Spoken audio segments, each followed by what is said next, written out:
contentious pick. Don't think it's something that Bro will go for, but I'm interested to see what they will prioritize first pick. It's the long con.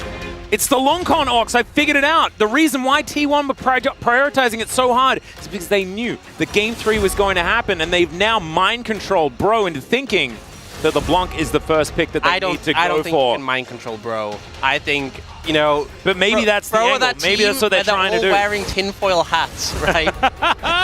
They're immune to the mind control. And T1, you know what? They agree with you. Yeah. They're going to ban it away. They don't want to deal with it. As Tristana, LeBlanc, and I guess Nico have to be banned here on the side of T1. Bro, taking away the Rumble, the Vi as well. They also respect Oner for his ability to get these fights started in the previous game. Yeah, Poppy, something that's been left open and available, which was banned before. The Nico, I think, has to be the final one for T1. So, Bro, Poppy is something that's obviously available now. The Kai'Sa is something, but they didn't really show too much of a preference towards it previously. The Azir. Yeah, that makes a lot of sense. Worked for them in game 1. Hopefully going to work for them again in this game. And now T1, a lot of picks that they can lean towards. Sejuani, also something that is open once more. They're going to open up with the Kai'Sa and actually going for the Maokai. So potentially leaning towards that Jace, mirroring kind of what Bro did in that game 2, going for the Maokai Jace. Is a very common duo we have seen. Very common, but as we saw in the last game, if it doesn't get off the ground, it just doesn't tend to do very much. We'll see whether T1 are going to be able to find a few more angles here in this game. As Bro just looking for the lovers duo there towards the bottom side. Xayah into Kai'Sa, a tale as old as time. And Henna really loves the Xayah. Even if the win rate isn't necessarily ridiculous for him, he does really like the pick. The thing is here is now you have the Kai'Sa Jace. Both of them can do fantastic poke with mixed damage because you have the AP for the Kai'Sa, the AD for the Jace. True. And Bro have gone with a similar vibe to that game 1 where they had that Azir and they had like a peel back composition. You know, Azir Xayah, sorry. Fantastic if the enemy team is charging towards you. But T1 do not need to do that. They can just maintain distance and poke you down. So some question marks about these early picks for Bro. Going into the next phase of bans, we see the Nautilus banned away, the Skarner denied from Umti, which was so fantastic in that game 1. And yeah, Sejuani and Renekton still possible for Bro, which is something I could see them taking. So it wouldn't surprise me if T1 ban away the Sedge here, or maybe target towards Morgan. Yeah, I would like the Sejuani ban a lot, and there it is. Just because even if you pick away the Renekton, Sejuani Jax comes in, and then Bro give themselves a side lane win condition, which is much better for them as well. Maybe Rel ban from Bro comes out. Obviously, can't pick the Alistar, as they already have the Rakan, so kind of that. T1 can just take support here, knowing that they already know the matchup there. A lot of options being toyed with. Yeah. I think, honestly, the Alistar's pretty good. Not as big of a fan of the Blitzcrank in this setup, but we'll see what they opt to go for. And it is going to be Blitz, the crank, as Valdez and Wolf like to call it. A lot of pick potential with this, but you know, considering the rest of your teams kind of want to align with that poke at a distance and play disengage, not really ideal. And Bro, they are fully committed to like this composition that is fantastic at peeling backwards, but their engage is kind of limited to effort on the Rakan, or maybe if someone on T1 stands next to a wall. So personally, I'm not the biggest fan of how it's come together. I think the composition has good synergy, but into what T1 has, maybe not the sharpest. And we're seeing Zeus toy with an idea of what he wants to play in the top lane. Gangplank, that's going to be very hard to deal with for Brionne, if I'm going to be honest. So we'll scale exceptionally well, and also we're talking about the fact that Brionne are going to struggle to engage on a T1. Barrels and the Cannon Barrage are going to make it so much more difficult, so I think T1 should be pretty comfortable in this one, but still some variables that can come into play. You know, we've seen Karis be fantastic on this Azir, Effa had that strong game 1 on the Rakan, and realistically Blitzcrank could be very feast or famine. And right now, Azir and Gangplank, both of them on a 4-game winning streak. So which one of them is going to continue it, and which one is going to lose it? That is going to be the question here. Zeus has been a great Gangplank player in the past. I personally just really like Gangplank. To be honest, I think it's been really good. It's been mainly Doran that's been playing it. And just have to see how things are going to go. Bro have struggled so much. Games 2 and 3 have not been their games. Haven't been enjoying them very much at all. But they could theoretically do it here. It's their first time on blue side this series. They've got a very comfortable draft for themselves. That is true. I do agree with you, though. I think T1's answers are looking really, really strong, especially now with the fact that they've augmented the solo poke from the last game, or I guess semi-solo poke, given the fact that Poby was able to poke on the LeBlanc as well. But you've now got both damage types of poke. Makes it very, very difficult here for Bro to deal with it. See what happens. We hop into the Rift here for Game 3.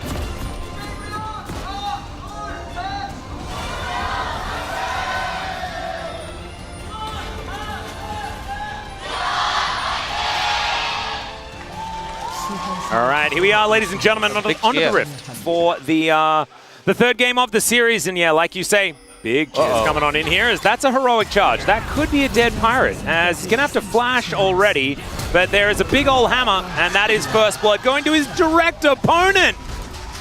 You know what? I obviously had my criticisms of the Bro comp into what T1 have. Stuff like this is really how you shake that up, finding a good early kill. And what is actually fantastic here is the flashes. I do love that skin, especially the synergy with the Meowkai. Yeah, true. Phenomenal. But what's great about that play as well is the only person who flashed was Morgan. So, you know, we have a flash down from Zeus. It's matched by the flash down by Morgan. I think if and Effort had also both flashed, it would still be worth, but a bit less so. But you've traded pretty evenly in terms of summoners there, and just a great angle from finding that slam into the wall. And now Morgan comes to lane with a cloth armor and a control ward. Yeah, this is it's pretty powerful.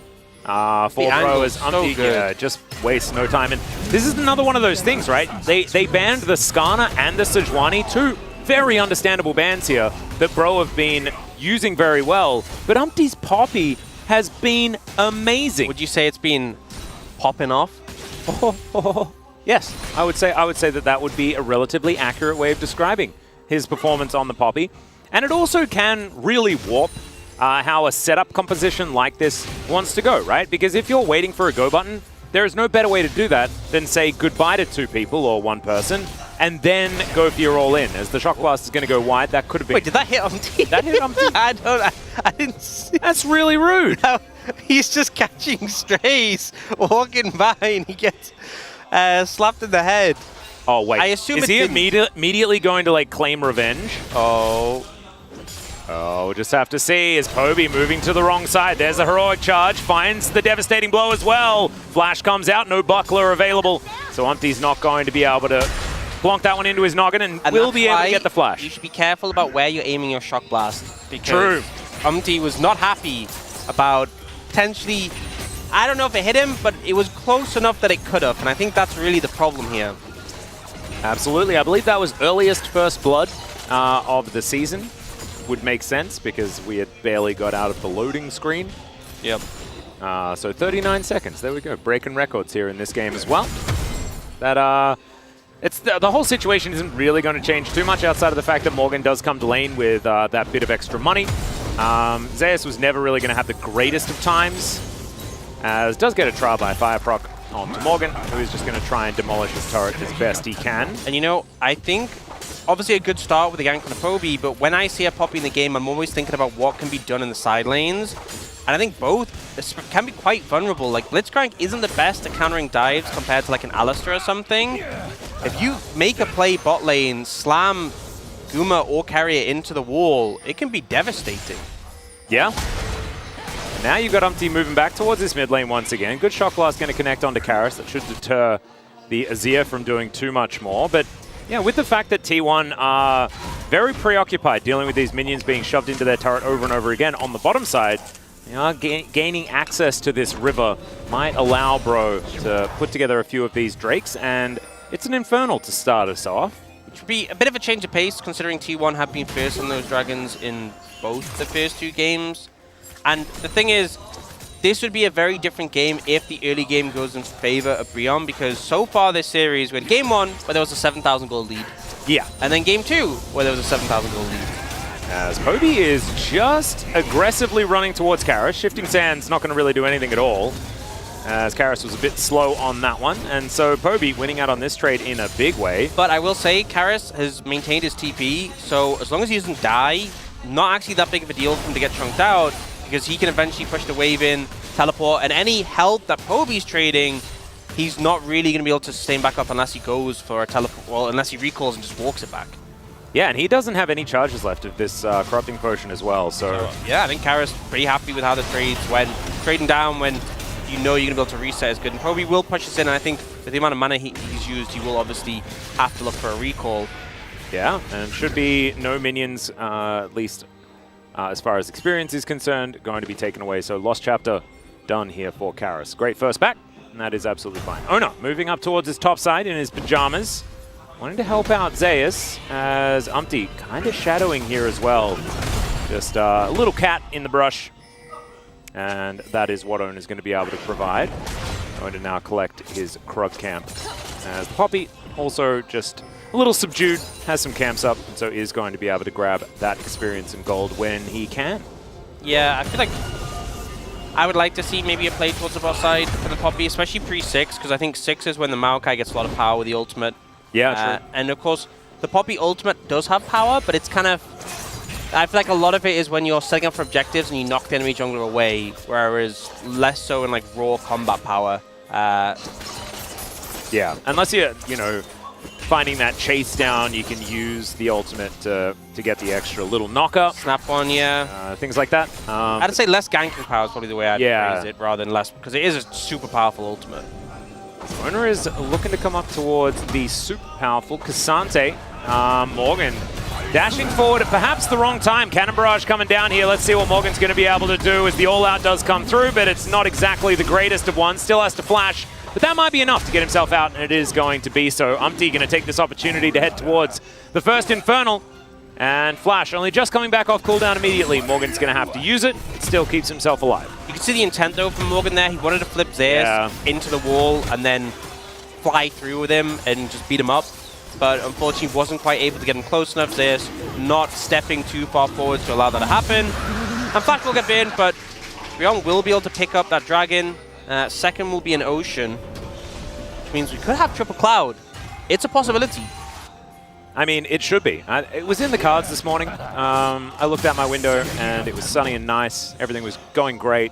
And that told me that it was going to be a Triple Cloud start. Wait, you looked out the window and it was sunny and nice? Yeah, it was. And then the clouds all came over. And then it was disgustingly humid all day. I mean, that is... But I had like this one brief moment where, you know, it just sort of peeked through and it was beautiful. And that's what really led me to believe. I think I must have missed that period. Whenever I looked outside, it was just grey. So yeah, it was a bit dismal after that. Yeah, maybe I was asleep at that point. Could have been. Dreaming of Cloud Souls. Yep. And you know, the version in your dream is probably also beautiful. So you may have had an inkling as to what could have been happening here.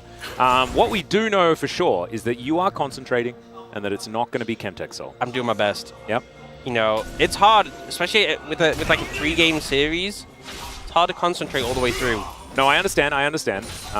But it is. It's on me. And it's for these players as well. You know, like they have to deal with, like, remember, it's a lot more on them. The amount of pressure. So don't Chemtech Soul. Just don't do it. Yeah, don't do it. Don't be a Chemtech Solar. No, don't. And you've done it in the past, and we're hoping that you've learned. As Umpty, he's going to start off this Rift Herald. And so far, the neutral objectives going into the hands of Brion are relatively uncontested. As Morgan just having to deal with this gangplank.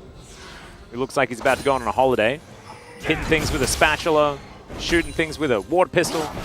Having a great time. I do really like pool party gameplay. Yeah, I like generally the pool party skins have a pretty good vibe.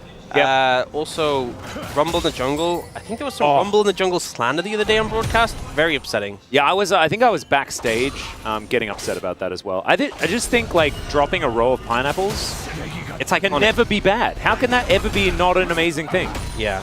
And I think there's two sides to it, okay? There's like the new fancy skins that like look technically really cool and everything, and they're great, don't get me wrong. And then there's the old, charming, clunky, kind of ugly skins. You're talking about Junkyard Trundle, aren't you? The best skin in the game. Scuba Gragas? Yep. Junkyard Trundle is nowhere near as good as it used to be, though. He had one pink Converse shoe and would hit people with a muffler. It was just the greatest thing ever. Yeah. And now, you know, he's got all of those extra polygons and stuff like that, and it's just not the same. It's not the same. It's not the same at all. The splash art. The splash art was especially jank for Junkyard Trundle, and it was now so it's just, good. Now new, isn't it just like six-pack Trundle is the new one? Yeah. It's not it. It's not it at all. If there was a skin that I could bring back that has been like updated, it's 100% Junkyard Trundle, and I barely even play Trundle. You just wanted to be there for when Trundle's meta. Exactly. And Peanut would play it, 100%. I guarantee you. Because he's always one to go with the fun skins. With the clunky cool skins. Yeah. I think he's a traditional Trundle player in the past as well. As the game has slowed down, that's why we're talking about champions that aren't in the game and skins that aren't in the game at all anymore. As Morgan's going to find himself a third Q. It's nicely done. But Zeus is just very comfortably farming things up. You can see he's actually ahead by a bit of farm as well. And even though he doesn't have pressure in the lane, I mean, the Gangplank just wants to farm up them doubloons. Yeah. It's kind of weird how we've had this Game 1 and Game 2 where it was like T1 setting the pace, driving the game forwards. And now in this Game 3, it's like flipped where Bro are the ones trying to drive the pace forwards and T1 are just chilling. Yeah. By the way, can you trust someone that says that Lollipoppy is the best skin in the game? Like modern Lollipoppy or old Lollipoppy? Old Lollipoppy. Well, I mean, to be fair, like, I don't even think the skin was that bad. It was more about the splash. Yeah, no, the skin doesn't matter, though, because you have to sit in that loading screen, especially the old one, right? Computers were worse. So you were in the loading screen for a long time while that person's potato was trying to load the game. I think, honestly, it's also probably the strongest skin in the game because it does emotional damage. It does. It does. If someone sees that going up against himself, especially because old Poppy had that ultimate where you'd lock someone in a 1v1 with you and just mess them up. That was a much more intimidating sort of Poppy than the current I'm pretty tanky and slam you into the walls. Oner going to get knocked up there right on the edge, and there is the heroic entrance as well. Quickness comes down, and that is just 100-0. No tree to be had, and Oner didn't even have an opportunity to use his ultimate. Bro now set up to grab themselves the Cloud Drake, and T1 have not been able to do anything this game. Yep, and perfect timing, taking out the jungler right before the dragon spawns, and now Bro are hoping for a good soul to reward the fact that they've picked up 2 early dragons, and I'm really concentrating hard, and we are rewarded. I told you I looked out the window, and it was the parting of the clouds, and then they all rolled back in. You know, I was so nervous that it was Cloud Soul Day. I was so nervous to be a Chemtech because I think I probably would get fired immediately. Well, we've also got a hook onto that minion. Keria decides that minion does not deserve to be in that particular position in the lane. Come over here a little bit. And that is precisely what happens as backing. Whoa. And the ult's going to be used. Yeah. Buttons were pressed. Buttons were pressed. That's the extent of the analysis that I'm going with. The Blitzcrank not quite had the impact I think they were hoping for. And by that I mean any impact at all. Yeah.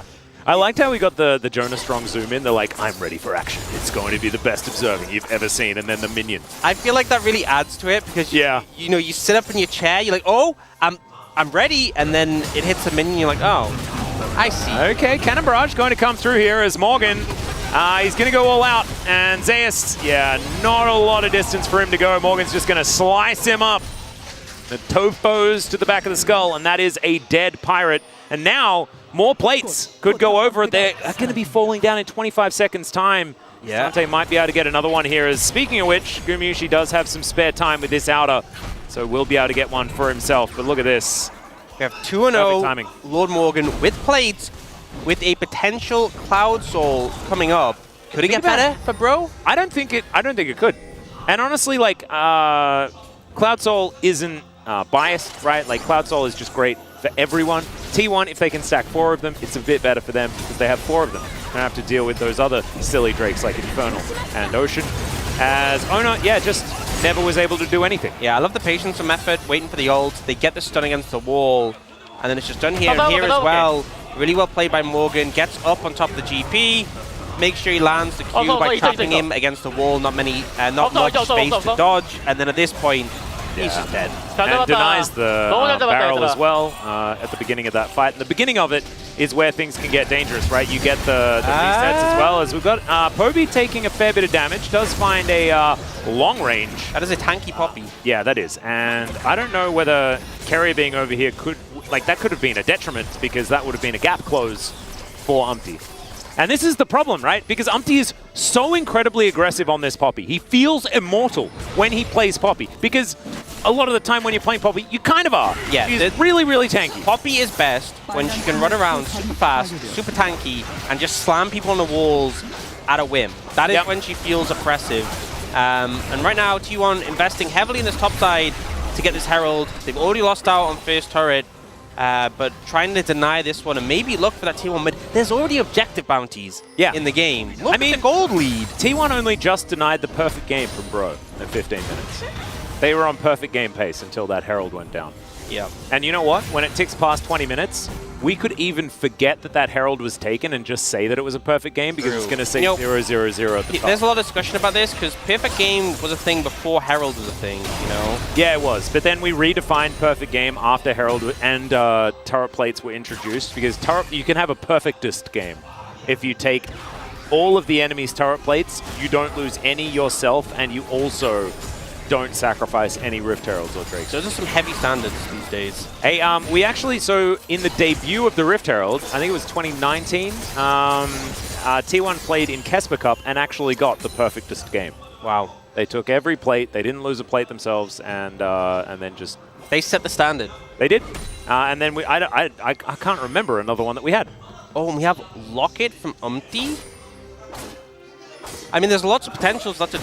There's so much burst damage on T1, and I think we've seen like support mythics be very popular in the jungle. Typically, it's the Evan Shroud, but there's not too many like targets you're gonna need that extra damage on the side of T1. All the squishy targets to burst to, so you know I'm kind of vibing with it. I kind of like it. What I don't like though is the Blitzcrank in a game state like this.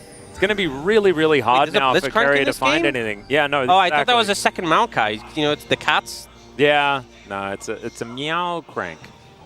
That doesn't work nearly as well. Yeah, it really doesn't. I apologize, everyone. Still, Bro going to be able to push this wave towards the turret. Morgan dashing away. They do have someone that can stand in front of a Blitzcrank really nicely as well. The Cassante into it is actually really nice, being able to press W and say, huh, don't really care about that. But of course, Umpty probably wants to be the one standing in front, because if he gets hooked, he's psyched. Very happy about how that one goes. It's a gap closer. Yeah, he's like, value? That's what I'm talking about. Basically another battle dance for effort. Love to see that. You see both teams posturing around mid because they want to set up for this very important dragon coming up next. Yeah. The first Cloud Drake, Cloud Soul point for Bro. And it is up and available now. Full vision here for Bro in the river. As Poby does find a Shock Blast onto Henna. Somehow. I believe I don't even know whether he missed Umpty. I think he was just waiting for Umpty to move aside so he could hit Henna with it. Still, it's not going to mean that they're able to get themselves a Drake or anything like that. T1 biding their time until Zeus can be that massive pirate. He's now got his Trinity Force done. And you know, one of the things I had concern about was the fact that T1 has this long-range poke and Bro's engage isn't the best. Well, speaking of engage. That's an Umpty. Ulti from Umpty. As Morgan's just going to eat Nature's Grass and be absolutely fine. But yeah, as I was saying, like a lot of this long-range poke from T1, I mean, there's two factors with the Cloud Soul. The 15% movement speed actually makes it a lot easier to dodge the poke, but also if you're trying to close the distance on a T1, that extra movement speed, particularly for things like the Rakan, the big boost on the ultimate, is really impactful. Well, we're just going for it here as Umpty running towards Keria, and Killer Instinct going to be used by Gumayusi to get out of the way of Morgan. That was neat, but also T1 kind of out of position there. Oh, Effort, don't do it! Oh, man, even Jonas Strong thought that was going to hit. Okay. Effort is like, even the flash, you know, he's game putting number in one max effort right now. It was max effort, but it was also maximum amount of time before he was just dead without even pressing the button, you know? Huh. I like it. I think it's good. Keeping us on our toes. There is certainly a lot of drama, is what I'm feeling in this, in the way that this is being observed, and honestly, how this series has gone. Second one, did feel a little bit like it was over pretty quickly. The runtime of that particular one was quite short. I feel like we're getting our money's worth here in this game number 3. I think we will get some fun team fights. But Bro will get the outer turret in mid lane. That one is definitely going to happen. T1 throw the Herald down mid, but don't have a wave, so they don't get the tower. And Bro answer pretty quickly. All outs is down now. Means they can really push in heavily like this and start to establish some control. Umpty is so far ahead. And the Brambleback is that's going to get caught. There it is. Blitzcrank. That is the moment we're waiting for. Guaranteed. Red buff secured. Look at that. Okay, so the value going to come through. Gumayusi going to be able to take himself a red. And you can see Umpty just hanging out. He's just taking things away, stealing stuff. It's a heist. And it's not even really. It's almost like it's his. And Morgan's going to be found by Zeus. I think Morgan does just kill him if Zeus is ever overextended. It always confuses me with Gangplank, because I feel like sometimes Gangplank can just win. Yeah, but I think, you know, and also can sometimes just die. With the amount of armor Morgan has, yeah, I think he's kind of chilling. But who really knows? There is a collector. Maybe if Zeus dodges everything and also barrels him like 3 times and Trial by Fires like 4 times. Yeah, and also we're kind of used to seeing the Quick Blades Gangplank with the Essence Reaver, which is Doran's build that he's gone for the majority of the time. We haven't seen Trinity Force Gangplank for a while. Yeah, a bit bulkier with this build. Presumably will... I mean, that's the thing, is you can't actually transition into crit like fully anymore because you can't build IE or Navori with Trinity Force. So, bit of a weird one. Probably will go Lethality, I think, after this. Or, I mean, I guess you could go like Bruiser items. That'd be very weird. Would be strange. Like Sterix, well, Lord Doms, or, of course, you can go for a more Lethality. I think LDR's fine. I think when you're into like such a tanky front line, like having the LDR plus the Triforce means you're harder to like just blow up and also can shred through them. Yeah. Right now you can see Bro just want to be able to get some control around this. Baron, I believe there is a bit of vision for T1. Yeah, there is a ward in the back of the pit, but it has been switched off. Yes, it is switched off. Oh, they blue trinket though. Yeah, they can easily zone Oner away though. He has to get there quick. Yeah, how are you supposed to get over here? Nature's Grasp comes down, but they just get rid of him. Oh, beautiful. The Maokai's out of there, and the Poppy secures the Baron. About as good as it gets here for Bro. They take down the Cassante. T1 get their first kill, but they have to trade it. 4 Barons still left on the map for Bro. And I honestly have to say, their macro in games 1 and this game here has just been great. It's been slow, but it's been great. They've been so sharp at finding windows when they can go for neutrals. Like in the game 1, it was when Morgan had chunked Zeus out. They instantly went for the dragon on the back of it. And here, just knowing that they have the zoning potential for Oner, Morgan playing Introg, but then the Poppy ult is what comes out at like max range. Keria. Morgan ends up going aggressive here to try and just trade lives with the Blitzcrank, which does work. But the rest of the team has to run away, and now mid tower actually survived there, but bot tower did go down for T1, so they do have a tower on the board. But against a Baron, against some big item spikes coming in for Bro, and soon to be against a Cloud Soul. Yeah, they have to try and contest this, and also Poby hasn't quite got the mana immune stack, so wants to get that done as soon as possible. This is looking dire for T1. We mentioned already that T1 have a lot of answers to what Bro are trying to do, but I feel like if you fall behind, it is very difficult to execute on that. Poke compositions from behind are probably one of the most lackluster feeling things to try and pilot that you can possibly find in League of Legends. And we're getting towards that stage. Of course, T1 is only down by about 3k, but it's everything else on the map that is part of the problem as well. There's Cloud Soul that is going to be secured here by Bro. The 4 stack coming in as Karis. He does have a crown, so again the observant baiting us in. Yeah, I know. Jonas Strong is like, he's making sure he keeps the drama alive. I love it. Just on his toes, on our toes. But yeah, Cloud Soul now here. The movement speed going to be really nice at dodging these skill shots, the 15% passive, but also when looking for engages, they're going to love to sync up with that. And it feels like, you know, with T1's comp, the ideal is you get set up on an objective early. You can look for things like Blitzcrank hooks at the Fog of War, you can look for Poke at the Fog of War, and you can kite backwards and give up space when needed. They just can't do that when they're behind like this. Nope. And now Inner Turret going to be taken. Void Seeker not going to find anything.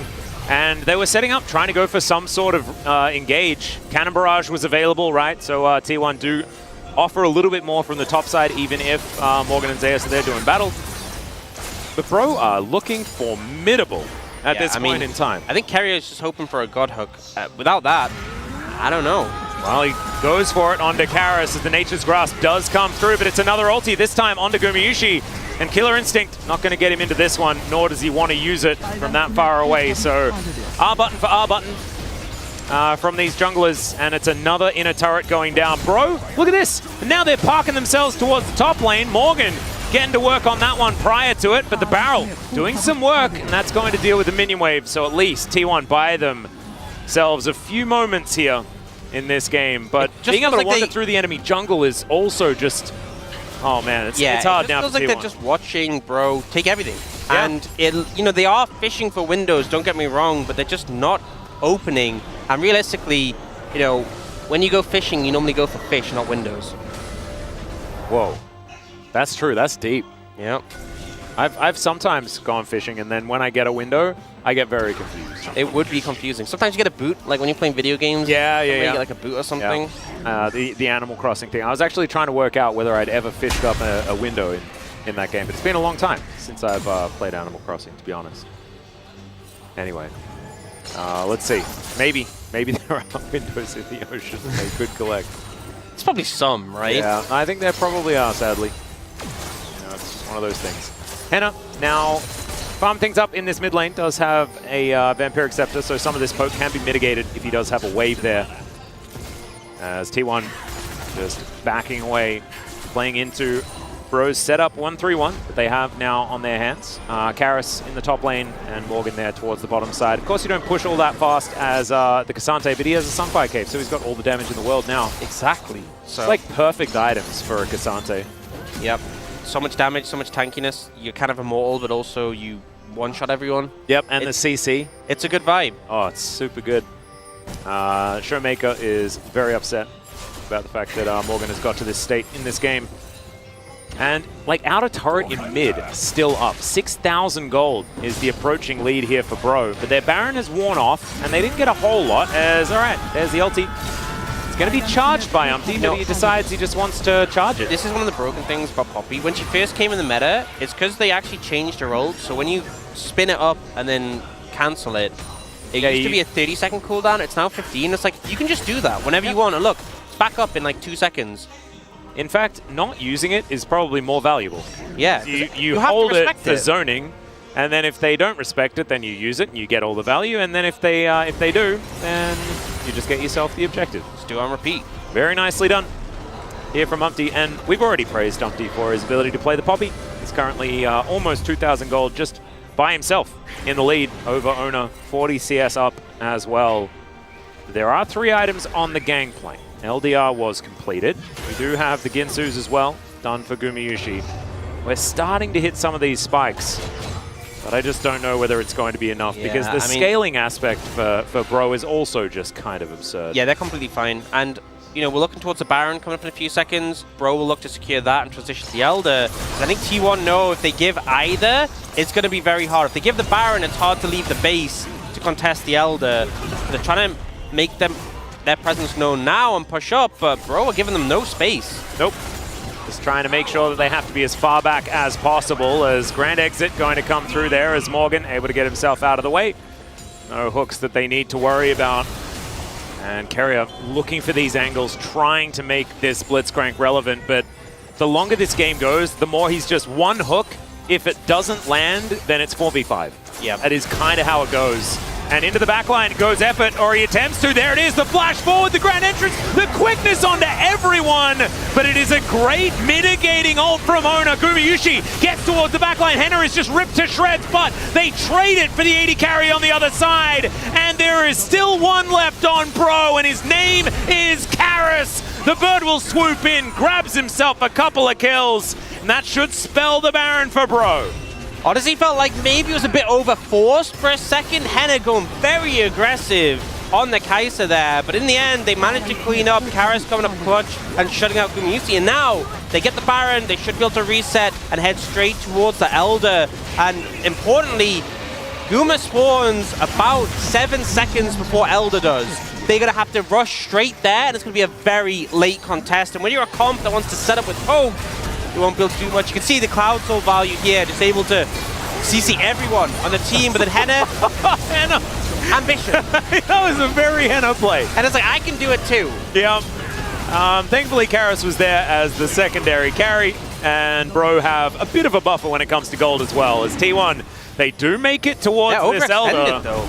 And now they're going to be completely split. Umpty just walks up to Oner. Gumayusi, oh no, he's caught off the back end of this fight, taking so much damage. Karis is just chasing after him. In the meantime, though, you've got Morgan trying to face off against the rest of T1, and he's surviving because he has a stopwatch, of course. Into the back line goes there, but the Emperor's Divide, just extraordinary from Karis. And I think he might be picking up another one of these POGs as Umpty. He clears up the Blitzcrank. That is going to be the ace. And Bro have done it, ladies and gentlemen. They've taken down T1. And this is so important. Bro could be our 6th place team heading to playoffs. This is honestly such a massive win. The rest of their schedule is very reasonable for them to be able to take, for them being able to drive forwards their wins and standings and make it to playoffs.